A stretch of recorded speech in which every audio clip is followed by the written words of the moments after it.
ఉన్నటువంటి గల్ఫ్ దేశాల మీద అయితే దాడులు తీవ్రమైన దాడులు చేస్తూ ఉండటం మనం చూస్తున్నాం. ఎప్పటికప్పుడు వార్తలు చూస్తుంటే చాలా భయానకరంగానే కనిపిస్తూ ఉన్నాయి.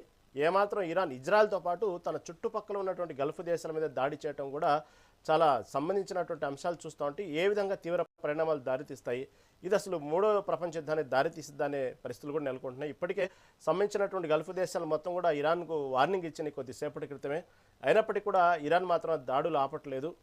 దీంతో ఈ గల్ఫ్ దేశాల్లో చిక్కుకున్నటువంటి అనేక రకమైనటువంటి రాజకీయ నాయకులు కానివ్వండి, భారతదేశం సంబంధించినటువంటి సినీ ప్రముఖులు కానివ్వండి, సామాన్యులు కానీ అనేక మంది చిక్కుకున్నారు. వాళ్ళని భారతదేశానికి రప్పించేటువంటి క్రమంలో ఇటుపక్క కేంద్ర ప్రభుత్వం కూడా దానికి సంబంధించినటువంటి విషయంలో ప్రయత్నాలు చేస్తూ ఉంది. ఇటుపక్క తెలంగాణ, ఏపీ సంబంధించినటువంటి ఢిల్లీలో ఆ భవన్లో నుంచి కూడా కాంటాక్ట్స్ చేస్తూ ఉన్నారు. ఎప్పటికప్పుడు రోడ్డు మార్గాన కానీ ఎలా పిలిపించాలనే విషయంలో కూడా చాలా దానికి సంబంధించినటువంటి చర్చలు జరుగుతూ ఉన్నాయి. ఈ విధంగా ఉన్నటువంటి పరిస్థితుల్లో అసలు భవిష్యత్తులో ఏం జరగబోతుంది, ఇరాన్ ఇక నిర్ణయాలు ఎలా ఉండబోతున్నాయి, ఇదేమైనా మూడో ప్రపంచ యుద్ధానికి దారితీస్తుందా, ఇలాంటి అనేక అనుమానాల మధ్య ఈరోజు మనం మెగా డిబేట్ స్టార్ట్ చేస్తున్నాం. దీంతోపాటు ఈ మెగా డిబేట్లో డిస్కస్ చేయడానికి సిద్ధంగా ఉన్నారు బండారు రామ్మోహన్ రావు గారు, ప్రముఖ విశ్లేషకులు, అదేవిధంగా వెంకటరెడ్డి గారు, బీజేపీ నాయకులు, అదేవిధంగా వెంటపాటి పుల్లారావు కొద్దిసేపులో జాయిన్ అవుతారు, ప్రముఖ విశ్లేషకులు. ముందుగా బండారు రామ్మోహన్ రావు గారి దగ్గరికి వెళ్దాం. రామ్మోహన్ రావు గారు నమస్తే అండి. నమస్తే రహీం గారు. రామ్మోహన్ రావు గారు, సరే ఇవన్నీ యుద్ధము ఎవరు ఏంది, ఇజ్రాయెల్ లేకపోతే అమెరికా భాగస్వామ్యంలో జరుగుతుందా, ఎవరు గెలుస్తున్నారు, లేకపోతే ఎవరు దాడులు ఎక్కువ భీకరంగా చేస్తున్నారు, ఏ డ్రోన్స్ పగులుతున్నాయి, కొద్దిసేపటి క్రితం దాన్ని చూస్తే ఎవరైతే ఇజ్రాయెల్ అధ్యక్షుడు నెతన్యాహు కార్యాలయం మీద దాడి చేస్తున్న ఇరాన్ ప్రకటిస్తుంది, కాదు ఇదంతా రూమర్లని ప్రకటిస్తుంది. ఇవన్నీ ఒక అయితే ప్రస్తుతం ఉన్న పరిస్థితులు ఇంకెంతకాలం కొనసాగే అవకాశాలు ఉన్నాయి, ఇది ఆగిపోయేటువంటి అవకాశం ఉందా? ఒక పక్కేమో ట్రంప్ ఏమో చర్చలు పిలిచారు, ఇరాన్ వాళ్ళే పిలిచారు, ట్రంప్ అంటున్నారు, మళ్ళీ ఒక పక్క మాత్రం ట్రంప్ మాత్రం ఇప్పట్లో ఈ యుద్ధం అనేది ఆగదు, కొనసాగిస్తాం, ఇంకా మా టార్గెట్ కంప్లీట్ అవ్వలేదంటూ ట్రంప్ అంటున్నారు. దీన్ని ఎలా చూడాలి? రహీం గారు, మీకు అట్లా చర్చలో పాల్గొంటున్న వెంకటరెడ్డి గారికి, రాబోయే పుల్లారావు గారికి నమస్కారం. 2 నిమిషాలు మాట్లాడుకోవాలి మనం. ఒకటి, యుద్ధ సమయంలో అసత్యాలు అర్ధసత్యాలు రాజ్యమవుతుంటాయి, అబద్ధాలు ఎక్కువ, పుకార్లు పెద్దగా ఉంటుంటాయి, చూస్తున్నాం మనం.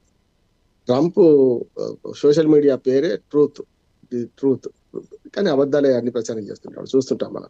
అంటే ఇప్పుడు ఇరాన్ కొత్త పాలకులు కాలబేరానికి వచ్చారని పొద్దున్న పెట్టండి, వాడ తెల్లారి గంట పెట్టేసిండు. వాళ్ళ దగ్గర దేశంలో అయితే నిన్ను పెట్టినట్లు లెక్క, మనకు తెల్లారి గంటల పెట్టిండు. ఏమైంది చూసినాం కదా, దాడులు అయినా ఎక్కడైనా ఇరాన్ ఎడాపెడా ఇటుపక్క అటుపక్క వాయిస్తున్నది. చూసే మీరు అన్నట్టు ఇంతకుముందు నెతన్యాహు కార్యాలయం మీద దాడి చేసినట్టు మధ్యాహ్నం 3 తర్వాత వార్తలు వచ్చినాయి.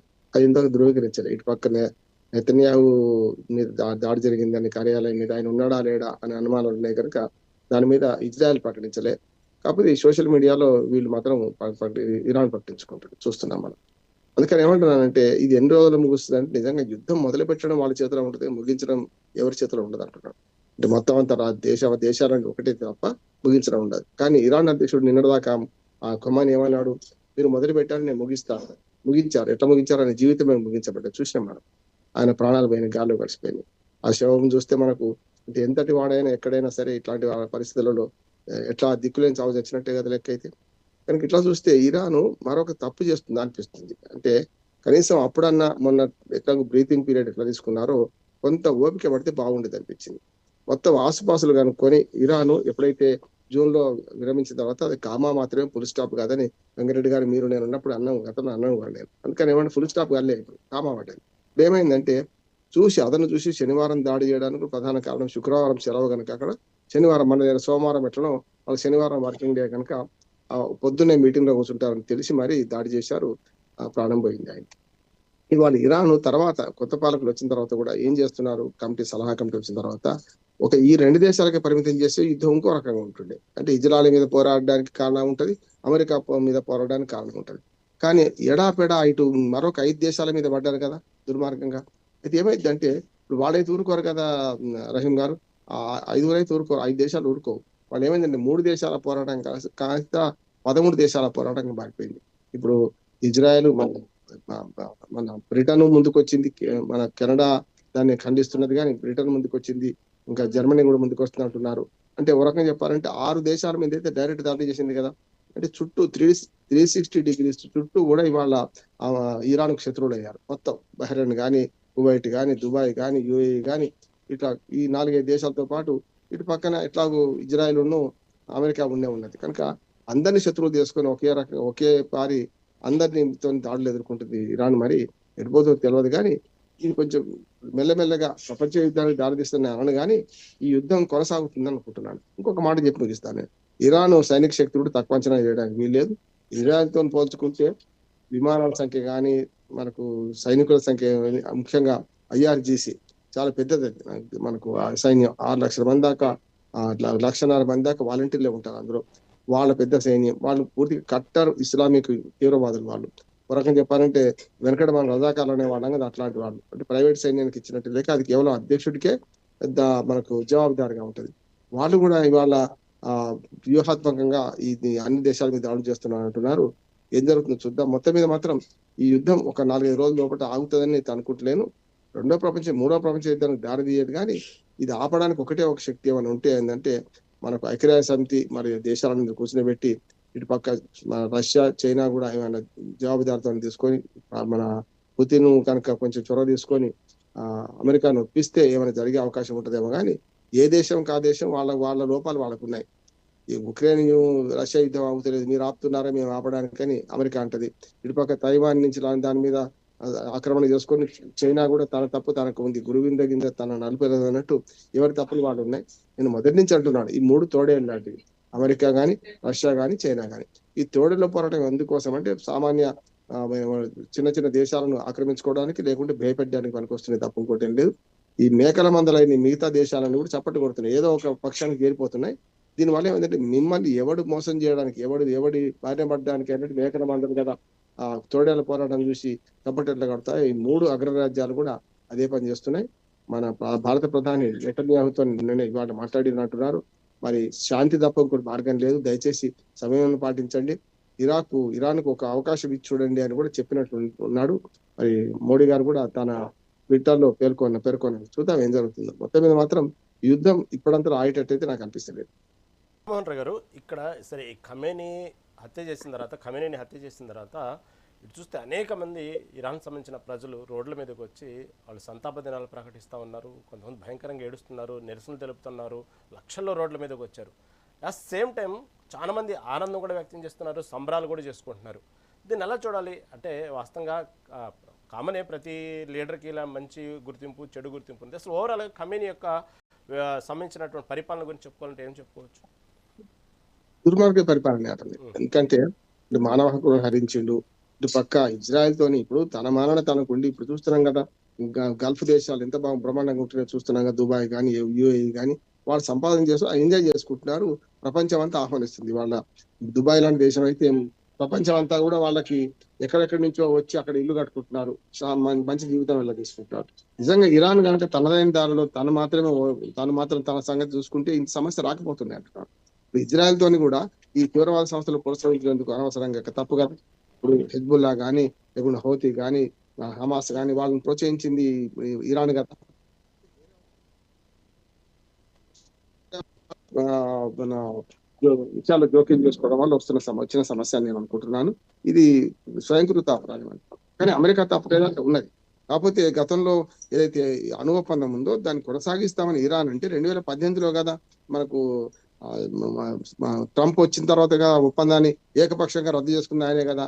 ట్రంప్ తప్ప ఏంటంటే ఎప్పుడు పడితే అప్పుడు రద్దు చేసుకుని మేము బయటకు పోతాం, మేము వచ్చినప్పుడు మాత్రమే మేము అనుకున్నప్పుడు మాత్రమే మీరు ఇందులో చేరాలనే దుర్మార్గమైన శక్తి పెట్టారు.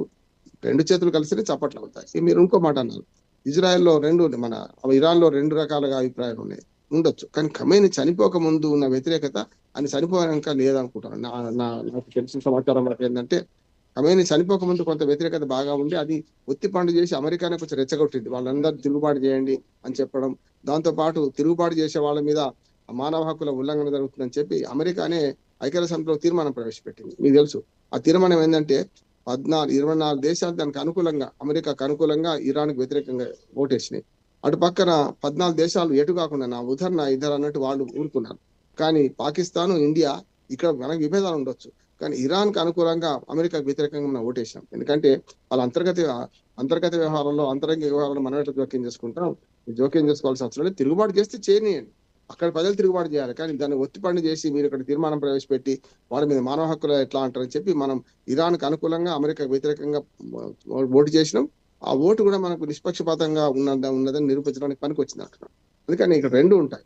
ఆయనను వ్యతిరేకించే వాళ్ళు ఉంటారు, మీరు అన్నది కరెక్ట్. ఎందుకంటే ఎంత నాయకుడు చిన్న చోటా మోటే వార్డు మెంబర్ నుంచి మొదలు పెడితే ప్రపంచ నాయకులకైనా వ్యతిరేకులు ఉంటారు, మంచి ఉంటారు. కానీ చనిపోయినాక నాకు కనపడేది ఏంటంటే ఈ షియా ముస్లిం అందరూ ఒకటే అనిపించింది నాకు. కొంత ఆ భావోద్వేగం కనపడేది. మనిషే చచ్చిపోయింది కదా, మనం వ్యతిరేకించడం ఎందుకు, అనవసరంగా అమెరికా నమ్ముకొని మనం ఏదో తిరుగుబాటు చేస్తే మరి ఇప్పుడు దళాలు ఉన్నాయి కదా, ఈ దళాలు ఐజీఆర్ఎఫ్ దళాలు కానీ ఇవన్నీ మనం చంపుతాయి అనే భయంతో కూడా కొందరు రాకపోవచ్చు. కొందరేమో కొంత సానుభూతి, చచ్చిపోయిన వాడి కింద చనిపోయిన వాళ్ళందరూ మంచోళ్లే కదా అనే మాటతోని కూడా కొంత రాకపోవచ్చు. కానీ ఇవాళ షియాలు ఒకటి అవుతున్నారు. అక్కడక్కడే కాదు, మనకు ఉమర్ అబ్దుల్లా జమ్మూ కాశ్మీర్ ముఖ్యమంత్రి ఏమన్నాడు మొన్ననే, మీరు ఐకమత్యంగా ఉండండి అన్నాడు. ఎందుకంటే షియాలు సున్నీలను కొట్టుకోవద్దని మాట చెప్పుకుంటూ వచ్చాడు. ఇప్పుడు మన దేశంలో కూడా షియాలో ఎక్కువ మందికి బయటకు రోడ్డు మీదకి వచ్చారు. ఇక్కడే కాదు, కశ్మీర్ నుంచి మొదలు పెడితే కర్ణాటక దాకా బయటకు వస్తున్నారు. అందుకనే ఖమేనీకి మద్దతు లేదా అంటే ఉన్నది. కానీ ఇప్పుడు పరిస్థితులలో ఇప్పుడు మొత్తం ఖమేనీ లొంగిపోయి, అంటే మీ ప్రభుత్వం అంతా లొంగిపోయి అమెరికాకు దాసోహం అన్నప్పుడు అసలు వాళ్ళు బయటపడతారు. ఎప్పుడైనా ఇప్పుడు ఖమేనీ వ్యతిరేకులు కూడా ఇప్పుడు బయటపడే పరిస్థితి లేదు. యుద్ధ కాలంలో రేపు ఏమైందో తెలియదు కనుక బయటపడతారు అనుకుంటున్నాను. ఇప్పుడు చేస్తున్న తప్పు ఏంటంటే ఇరాన్ పాలకులు ఒక్క ఇరాను, ఇజ్రాయెల్ను అమెరికాతో పోట్లాడకుండా అంతవరకే పరిమితం చేయకుండా మిగతా దేశాల మీద పడ్డ చూసిండ్రా. కువైట్ మీద కానీ, బహ్రెయిన్ మీద కానీ, మనకు మనకు దుబాయ్ మీద కానీ, యుఏఈ మీద కానీ అది తప్పు అంటున్నాడు. దానివల్ల ఏమైందంటే ఇంకా ఎక్కువ మంది శత్రువులు చేసుకుంటుంది కదా. నిజంగా సైనిక స్థావరాలు ఉంటే దాని మీద చేయాల్సిందే.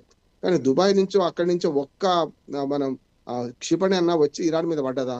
పడక ముందు వీళ్ళు దాడి చేశారు, అమెరికా సైనిక స్థావరాలు ఉన్నాయని చెప్పి. అది పెద్ద తప్పు అనుకుంటున్నాను. యుద్ధ నీతిలో ఇది కొంచెం పొరపాటు అనుకుంటున్నాను. సరే, అందరూ అన్నట్టు మనం కూడా అంటున్నాం, అంతర్జాతీయ ఒప్పందాలు గౌరవిస్తలేదు అమెరికా. అంతర్జాతీయ పోలీసుగా, ప్రపంచ పోలీసుగా వ్యవహరిస్తుంది. ఓ రకంగా చెప్పాలంటే చమురు దేశాలను ఆక్రమించుకొని వాళ్ళ చమురు మీద పెత్తనం చేస్తే డాలర్ రారాజుగా ఉంటది. డాలర్ మార్కం చమురులో ఉన్నంత ఇంకే వేరే దగ్గర ఎక్కడ ఉండదు మిగతా కమ్యూనిటీస్ లో. కనుక ఈ చమురు దేశాలను ఆక్రమించుకునే ప్రయత్నంలో భాగం అంటున్నాను. ఇదైతే ఇప్పుడంతా ఆగుతలేదు అనిపిస్తలేదు.